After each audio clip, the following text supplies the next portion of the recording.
The self is the basis of all being. And being is not something into which we come, but out of which we proceed. In popular language, we say, I came into this world, as if you came from somewhere else altogether, from outside. But you don't. You come out of this world, just in the same way as the leaves come from the tree. And so in that way you are an expression of it, and the self meaning itself. Self meaning identity. Self meaning basis, ground,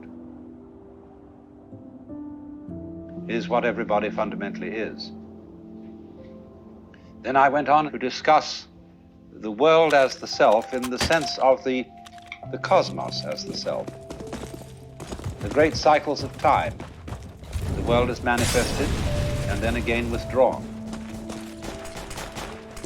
And now I want to go on to discuss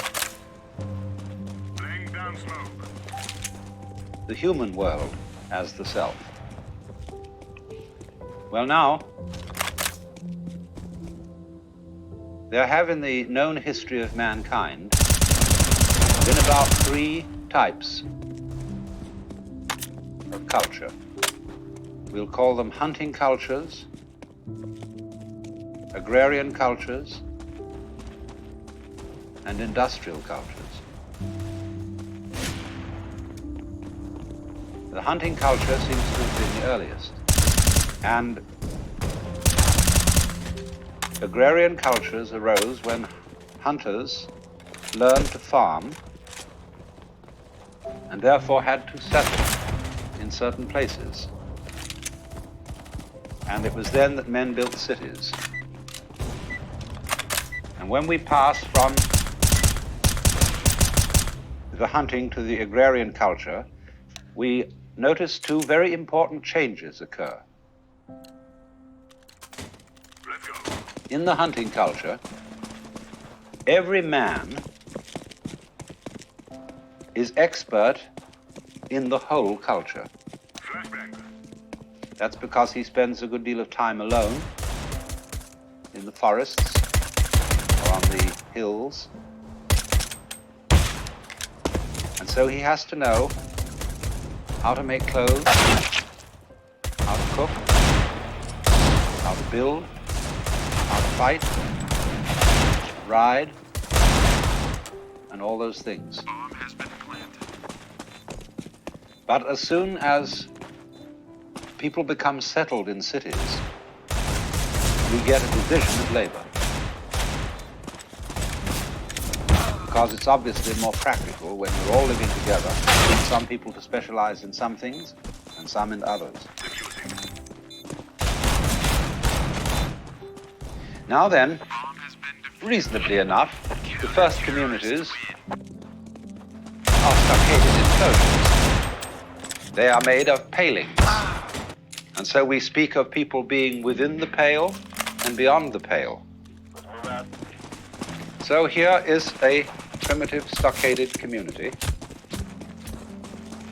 And as often as not, this community will settle at a crossroads.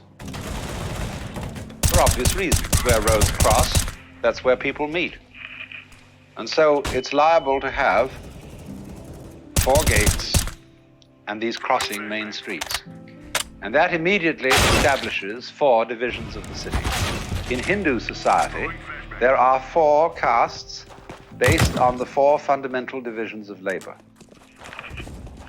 And number 1 is the caste of priests, and they're called Brahmana.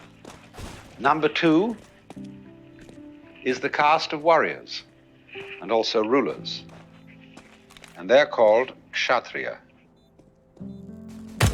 Number 3 is the caste of merchants and tradesmen. They're called Vaishya.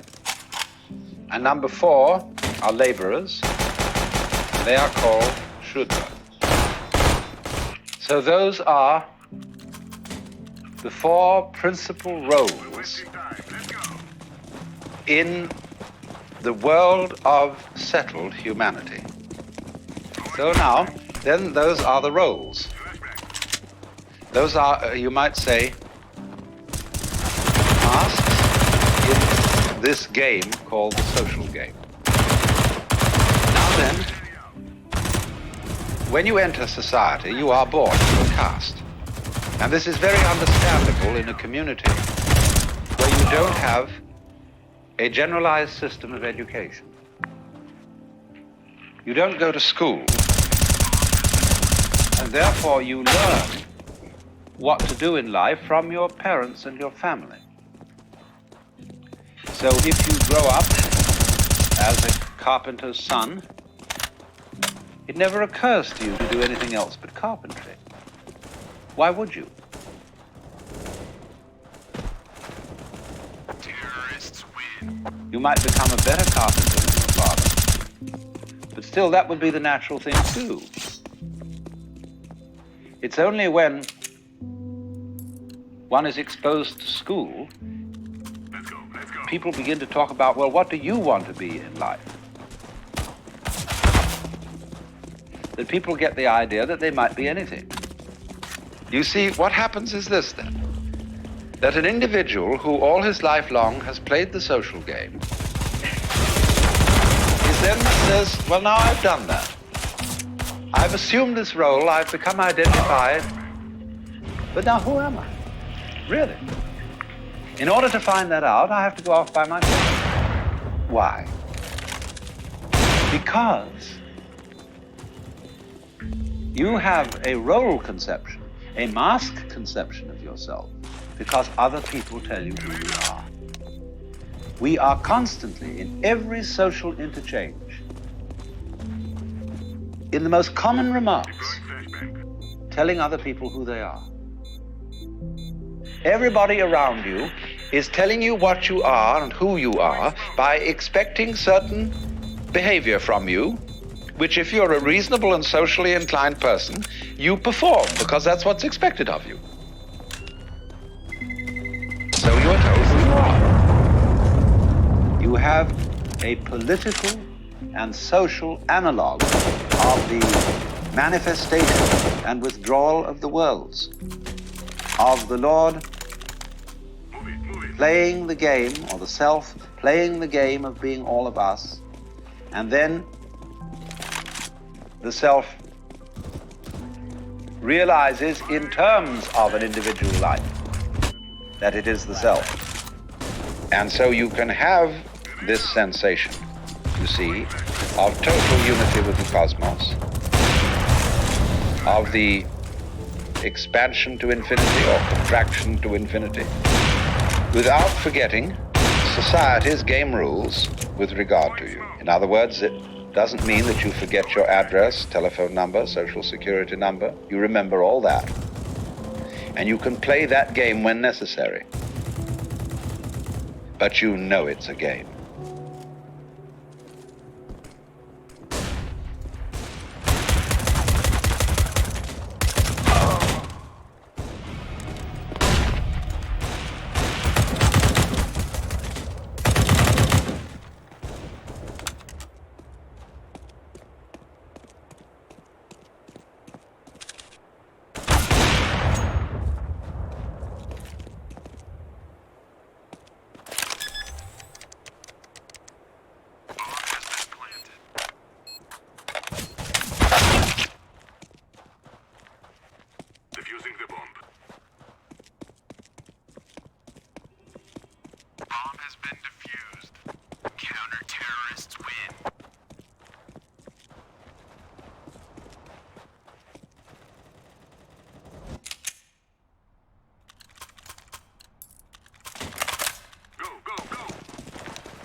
Flashbang.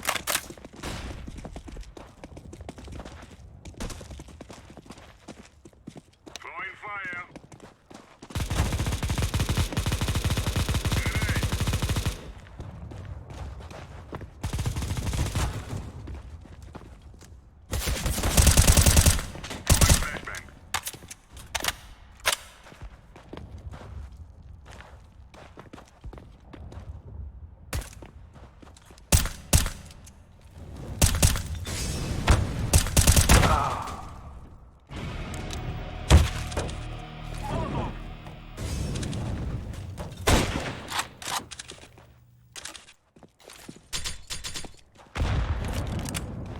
Laying down smoke.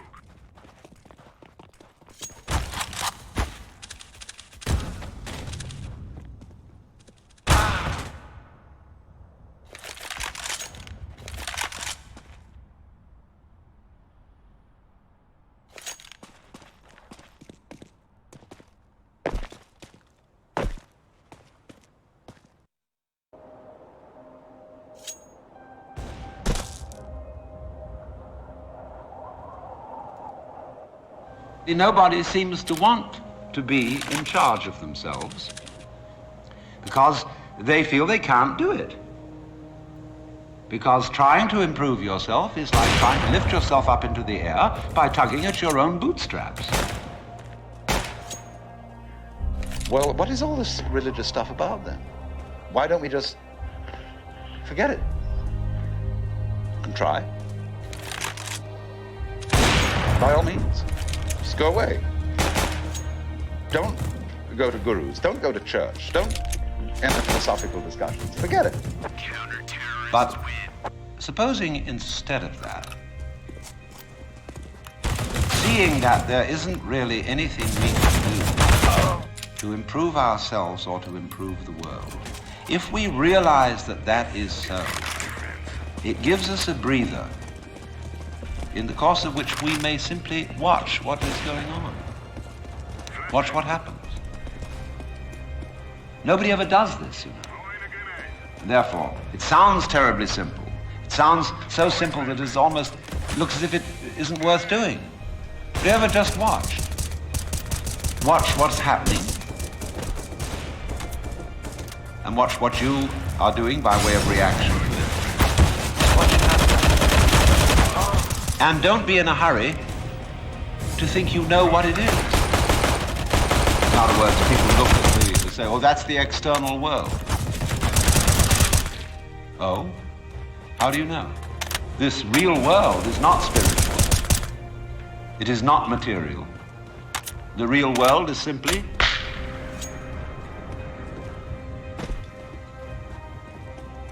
so could we look at things in that way? Without, as it were, fixing labels and names and gradations and judgments on everything.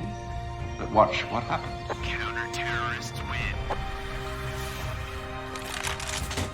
When you are in this way freed from busybodiness and being out to improve everything, that your own nature will begin to take care of itself. Because you're not getting in the way of yourself all the time. You will begin to find out that the great things that you do are really happenings. No great genius can explain how he does it. The fellow does something we can't understand. He surprises us. But you see, just in the same way, we cannot understand our own brains. Neurology knows relatively little about the brain, which is only to say that the brain is a lot smarter than neurology. And all growth, you see, is fundamentally something that happens. But for it to happen, two things are important. And the first is, as I said, you must have the technical ability to express what happens. And secondly, you must get out of your own way. But right at the bottom of the whole problem of control is, how am I to get out of my own way? Move it, move it. And if I showed you a system, let's all practice getting out of our own way. When you see, in other words, that doing something about your situation is not going to help you. When you see equally that trying not to do anything about it is not going to help you. Where are you? Where do you stand? You're nonplussed. And you are simply reduced to watching.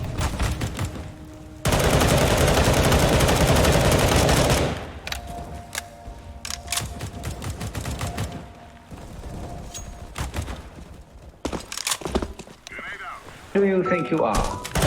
Supposing this world is a tree, are you leaves on its branches, or are you a bunch of birds that settled on a dead old tree from somewhere else?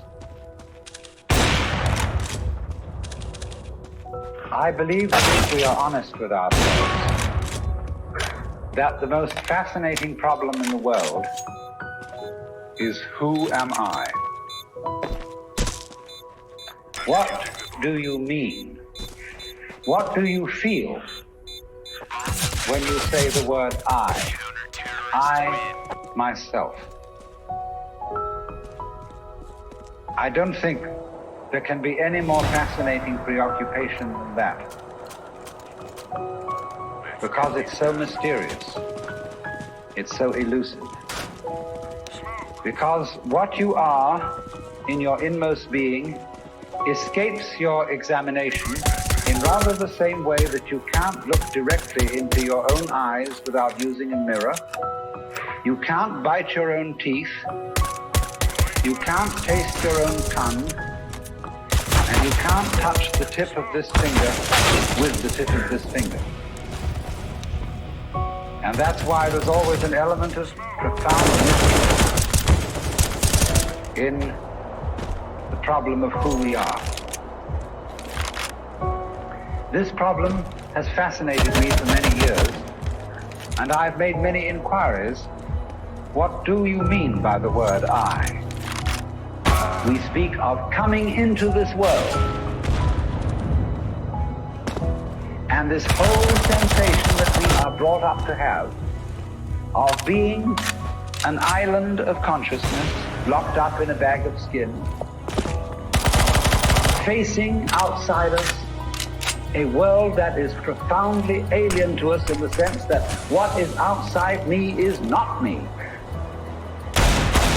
This sets up a fundamental sensation of hostility and estrangement between ourselves and the so-called external world. And therefore, we go on to talk about the conquest of nature, the conquest of space,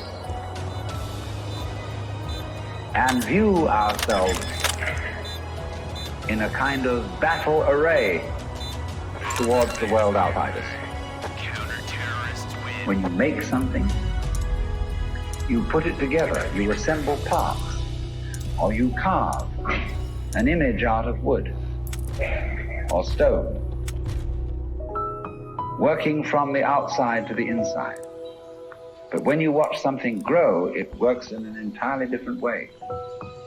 It doesn't assemble parts. It expands from within and gradually complicates itself, expanding outwards.